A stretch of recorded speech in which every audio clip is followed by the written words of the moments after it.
Shall we begin?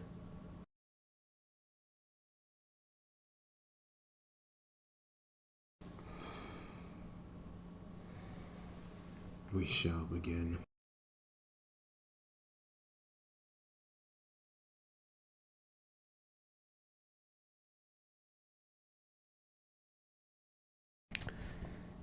In a dream I was seeming, past the breath I was gleaming, my forehead broke a storm. Into my voice I was dreaming, no words but a sound seething, and in my chest the thing tumbled and rumbled and tore, and it bore. Anything more? Nothing more. My eyes were quiet. The breath I slept, and I thought the spirit was left. 10 or more breaths I tore, and opened the door. Here there is light, and the singing wind spoke, and though I adorned the form of thrush and reed, parched silk of wood, and stretched papyrus seed, I heard the words and saw them breathe. So is it in sound that I slept, or hath horrid lich?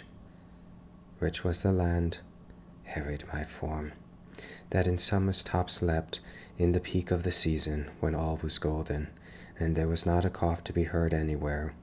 Honey was cheap, row and row on trees, to be found on any shelf. The buildings were all empty, no one was allowed inside. There dwelt in this place a land of thirsty men. They had to be kept away from their water. They never returned home. A man was sent to retrieve them. He pretended he was a boy. He found a chest in a mystical kingdom. First, he put on the color red on his cheeks and nose, and then he painted a black circle around one eye. With that, he walked down a street which by this time was flanked by guards who were large trees that kept looking down on him. He went up and questioned one of these trees who was his father. Where was his father was the code word, and if you knew who to ask the right question to, magic would happen. "Hail, young adventurer! How can I help you?" said the tree in a voice much like his own. "I seek knowledge. I hear you can win a kingdom by it." And then he said, "My head is hurting. I don't know who to cure the pain of knowledge to." "I was sent to retrieve back men who won't return home." "Well," said the tree, "you only have to build a home for them to return to." Then said the hero, "I don't know how to make this thing called home. Because," he said, "I've never seen a home that did not burn down."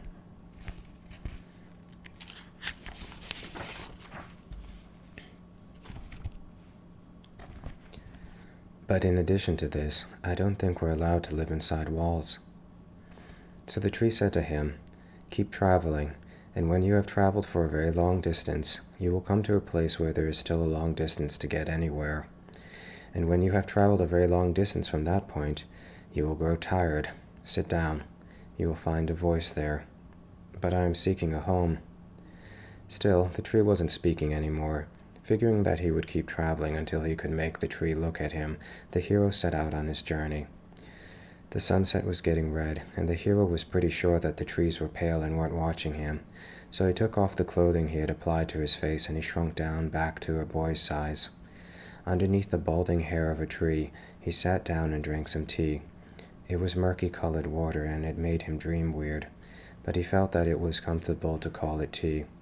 No one would die that way, and they sometimes got angry when he drank anything else. The smoke in the distance reminded him that he couldn't stop hearing coughing when he closed his eyes, so he decided he would investigate because it meant that he didn't have to start thinking about that. There was a little dip in the land that got called a valley. The real estate prices were insanely high, and that is why everyone lived apart, because they argued. The people of that land, if any were to exist there, but luckily, thought the hero, they did not, would probably have used their nice clothing for food because they couldn't afford bread. There was a miserly troll, and he really hated him, but that was true because he also hated him, so that was fine. He had to get to stop thinking about that word, so it was time they spoke. With the rage of fire, he stepped forth and then spat. "Close the door, you're letting in the light." The golem was churlish as usual. How he wished he could close the shutter on him, but they weren't allowed to have houses in that land because no one could go home, and so they all had to suffer. The wooden lung that Grandpa was on was going to eventually eat them all, one by one. "I say, good sprightly boy, have you paid the toll?" I'm a full-grown man. I paid the tithe by cutting myself with death's scythe, because I was shaving. I'll bet you can't find your way without me. Is that right? The boy thought for a moment. It was true that he wasn't even sure there was a road in this land. This older goblin might be able to tell him the way out. In any case, he was sure that if he stayed here too long, he might eventually become a goblin himself. You have to become grayer. How did you become so fat?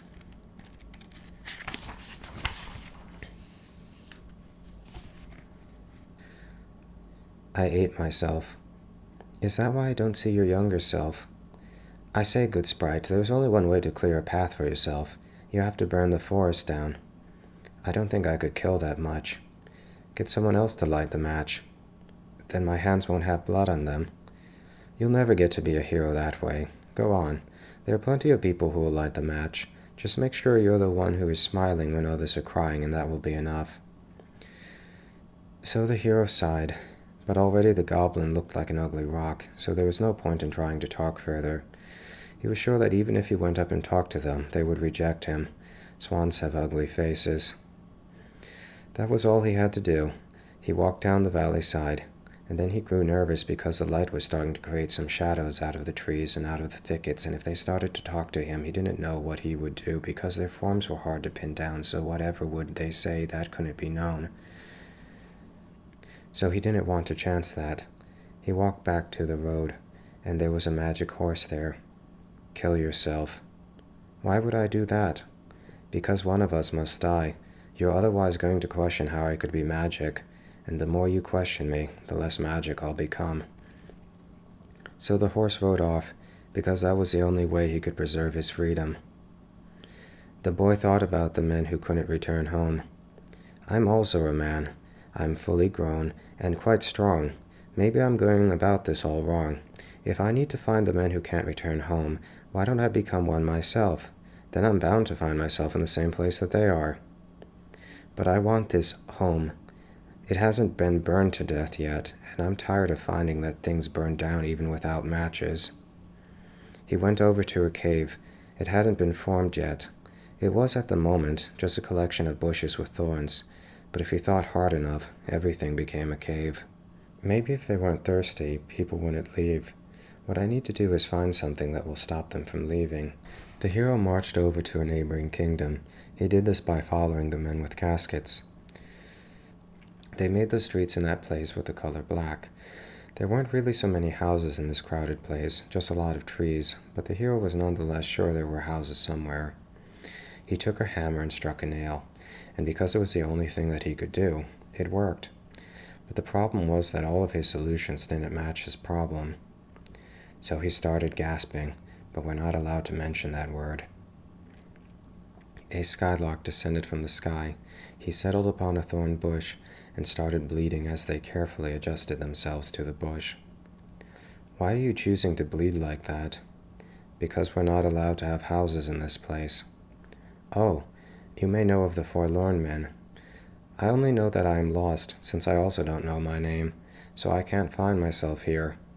What's more, the skylark remarked, even if I were to find my name out in the wide world, I would never know it, so I can never remain anything other than lost. Well, I could give you a name, the boy said. Have you ever even looked into a mirror? No, they kill boys, and I have heard that they turn men into boys, so that, even if I were to become a man, I would kill myself if I were to look into it. Perhaps you would become magical then. I was seeking a magical artifact, but you've just put into mind some sage advice I was once taught, that if I question something, it no longer becomes magic. So all I have to do is find something I don't question. The skylark looked around. Can you find something that you can value? I was sent to return the wandering men home. So how about those thorns in that bush of yours? You didn't want to bleed, but it made you bleed. Maybe this can be the key to how I can force myself upon someone. He reached in to grab it, break off a piece. Touch me, and you'll never be able to leave this place, the skylark said. I know, said the boy, that I am pretending to be a hero, that I am a great and gallant knight and savior of the realm, but oh boy, to be real, I have been making a lot of caves and caverns to sleep in." "And you can fall into this pit," said the skylark. "I'm afraid of the stepping sand," said the kid, "because there are wolves to eat him. Because I'm afraid I'll become the goblin if I try to sleep here. I had better value this sand, which is represented by this sand." The boy looked all around him, but he couldn't find any sand. So he decided he would pick up dirt and value it as sand. And so off he walked, but the dirt kept on slipping from his hand, going to sleep with someone because they stepped on them, until in his hand were left only a few pebbles, and they were as precious jewels. He went to a river, and finding it wasn't deep enough for someone to drown themselves if they wanted to, he felt it would be safe to sit down. "But I am rather tired of this journey." Then he remembered the words of the old goblin. "Now the only thing is what to do about these rocks." He wished for a narrator to emerge from the waters. He did this by looking at the constantly changing and fickle waters and thinking over and over again that they were the most beautiful thing that they had seen, even though the water just kept on babbling over him and ignoring what he was saying. And so a woman appeared. She was breathtakingly beautiful, and that thought caused him to lean forward with his mouth wide open and breathe in as deeply as possible. He was doing just fine. He didn't need to think about anything like that. Nope, not at all. The woman just floated there, not saying anything at all, flickering like a heat shimmer. She was completely naked. "I'm supposed to say something here, but words don't speak. Why don't you try talking for yourself for a change?" "I am he," what was the point in even saying anything, "who has seen the goblin. I am he who has stared at the edge of a cliff. And I am he who seeks to bring back the wandering man. And now, damsel, when are you going to speak?" But it just smiled, and he almost swore that if he could speak, she could too. "I proclaim that I am the judge here, and as you have emerged into this world, there must be something wrong with you, because we only wake up when we're hungry and we're sad. Otherwise we would be sleeping, and why should we or I get up any more? So speak to me, and I will solve all your woes, and in exchange, noble damsel, help me cross this stream."